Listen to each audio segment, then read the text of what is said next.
simbahan na Magdires Valencia.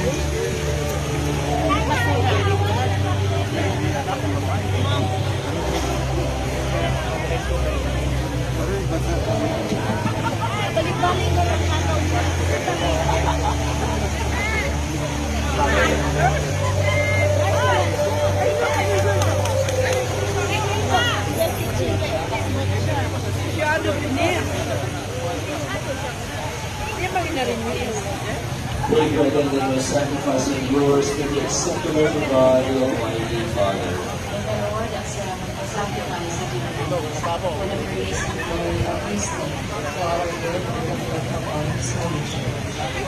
O God, who give us the gift of true prayer and of penance, graciously grant that through this offering we may do fitting homage to your divine majesty, and by partaking of the sacred mystery, Mari sila? we be faithfully united in life wala man mag-chat na ko. to the Christ our Lord.